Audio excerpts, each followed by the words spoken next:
Abdillah dari Sisip Kota Tasikmalaya. Kali ini saya akan menjelaskan tentang sistem perpajakan di Indonesia. Sedikit menjelaskan tentang penafsiran hukum pajak. Penafsiran hukum pajak bisa juga disebut dengan interpretasi hukum, adalah mencari dan menetapkan pengertian asas dalil-dalil yang tercantum dalam undang-undang sesuai dengan yang dikehendaki serta yang dimaksud oleh pembuat undang-undang. Perkembangan kehidupan manusia bersifat dinamis, sedangkan hukum itu cenderung statis. Maka isi dari hukum tersebut harus disesuaikan dengan dinamika kehidupan manusia yang dari waktu ke waktu terus berubah. Salah satu cara untuk menemukan kesesuaian antara hukum dan perkembangan kehidupan manusia ialah melakukan penafsiran hukum. Berikut beberapa metode penafsiran hukum. 1. Penafsiran tata bahasa atau gramatikal, disebut juga penafsiran objektif, merupakan cara penafsiran yang paling sederhana untuk mengetahui makna ketentuan undang-undang dengan menguraikannya menurut bahasa, susunan kata, atau bunyinya.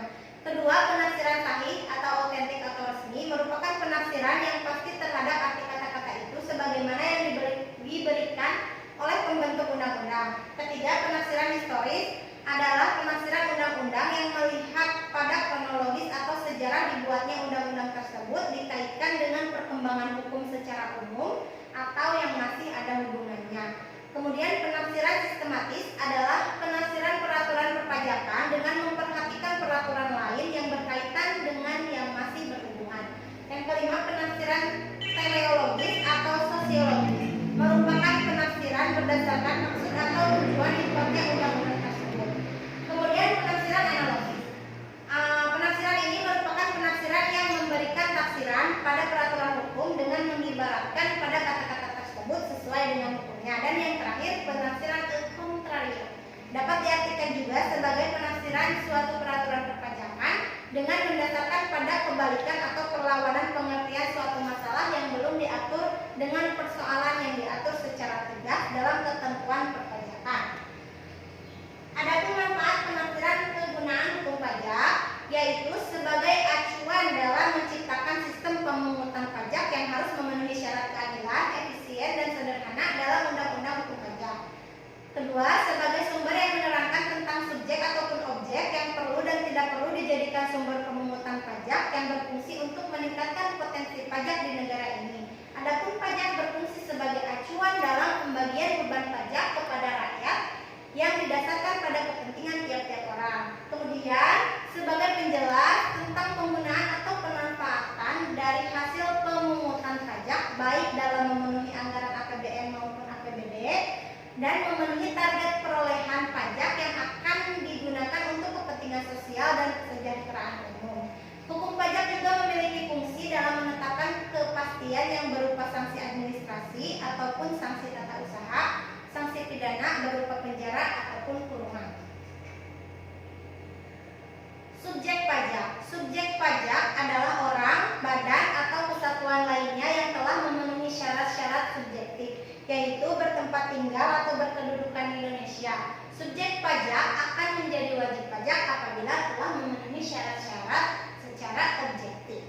Subjek pajak tidak identik dengan subjek umum. Subjek pajak diantaranya orang pribadi, badan usaha dan bentuk usaha tetap, dan warisan.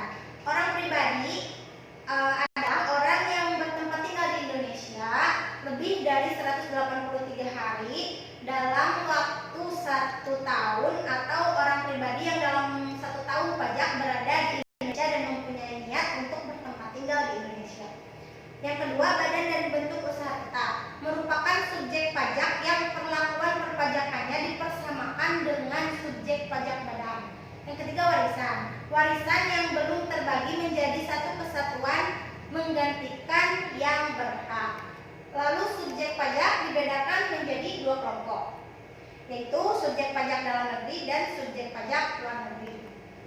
Subjek pajak dalam negeri terdiri atas orang pribadi yang bertempat tinggal di Indonesia lebih dari 183 hari dalam jangka waktu 12 bulan, atau orang pribadi yang dalam 1 tahun pajak berada di Indonesia dan mempunyai niat untuk bertempat tinggal tinggal di Indonesia. Badan yang didirikan atau bertempat kedudukan di Indonesia kecuali tertentu, subjek dari badan pemerintah yang memenuhi kriteria berikut. 1. Pembentukannya berdasarkan peraturan perundang-undangan.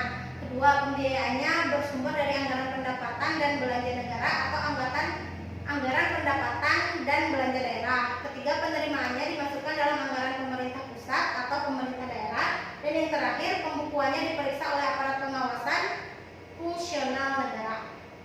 Subjek pajak luar negeri terdiri atas 1. Subjek orang pribadi yang tidak bertempat tinggal di Indonesia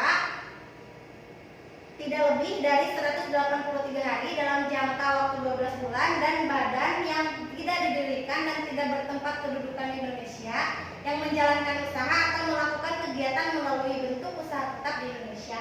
Yang kedua, orang pribadi yang tidak bertempat tinggal di Indonesia tidak lebih dari 183 hari dalam jangka waktu 12 bulan, dan badan yang tidak didirikan dan tidak berkedudukan di Indonesia yang dapat menerima atau memperoleh penghasilan dari Indonesia tidak dari menjalankan usaha atau melakukan kegiatan melalui bentuk usaha tetap di Indonesia. Kemudian pengecualian subjek pajak pada pajak penghasilan. 1. Kantor perwakilan negara asing, pejabat-pejabat perwakilan diplomatik dan konsulat atau pejabat-pejabat lain dari negara asing, dan orang-orang yang diperbantukan kepada mereka yang bekerja pada dan bertempat tinggal bersama-sama mereka dengan syarat bukan warga negara Indonesia dan di Indonesia tidak menerima atau memperoleh penghasilan di luar jabatan atau pekerjaan tersebut, serta negara bersangkutan memberikan perlakuan timbal balik. Yang kedua, organisasi-organisasi internasional dengan syarat 1. Indonesia menjadi anggota organisasi tersebut, tidak menjalankan usaha atau kegiatan lain untuk memperoleh penghasilan dari Indonesia selain memberikan pinjaman kepada pemerintah yang dananya berasal dari iuran para anggota. Kemudian pejabat-pejabat perwakilan organisasi internasional dengan syarat bukan WNI dan tidak menjalankan usaha, kegiatan atau pekerjaan lain untuk memperoleh penghasilan dari Indonesia. Dan yang terakhir, organisasi internasional yang termasuk subjek pajak ditetapkan dengan keputusan Menteri Keuangan. Kemudian beralih ke objek pajak. Objek pajak atau penghasilan menurut Undang-Undang Nomor 36 Tahun 2008 adalah setiap tambahan kemampuan ekonomis yang diterima atau diperoleh wajib pajak baik yang berasal dari Indonesia maupun di luar Indonesia yang dapat dipakai atau untuk menambah kekayaan wajib pajak yang bersangkutan dengan nama dan dalam bentuk apapun. 1. Penggantian atau imbalan berkenaan dengan pekerjaan atau jasa yang diterima atau diperoleh termasuk gaji, upah, tunjangan, honorarium, komisi, bonus, gratifikasi, uang pensiun, atau imbalan dalam bentuk lainnya kecuali ditentukan lain dalam undang-undang. Yang kedua, hadiah dari undian atau pekerjaan atau kegiatan dan penghargaan. Ketiga, laba usaha. Keempat, keuntungan karena penjualan atau karena pengalihan harta. Kemudian pengecualian objek pajak. Pengecualian objek pajak 1. Bantuan atau sumbangan, warisan, penggantian atau imbalan sehubungan dengan pekerjaan atau jasa yang diterima atau diperoleh dalam bentuk natural atau kenikmatan dari wajib pajak atau pemerintah kecuali yang diberikan oleh bukan wajib pajak. Wajib pajak yang dikenakan pajak secara final atau wajib pajak yang menggunakan norma perhitungan khusus sebagaimana dimaksud dalam pasal 15. Pembayaran dari perusahaan asuransi kepada orang pribadi sehubungan dengan asuransi kesehatan, asuransi kecelakaan, asuransi jiwa, asuransi guna, dan asuransi beasiswa. Selain objek pajak penghasilan, ada juga objek pajak pertambahan nilai, objek pajak bumi dan bangunan, objek pajak bea perolehan hak atas tanah dan bangunan, dan terakhir objek pajak bea materai. Terima kasih. Sekian penjelasan dari saya tentang sistem perpajakan yang ada di Indonesia. Terima kasih atas perhatiannya. Wassalamualaikum warahmatullahi wabarakatuh.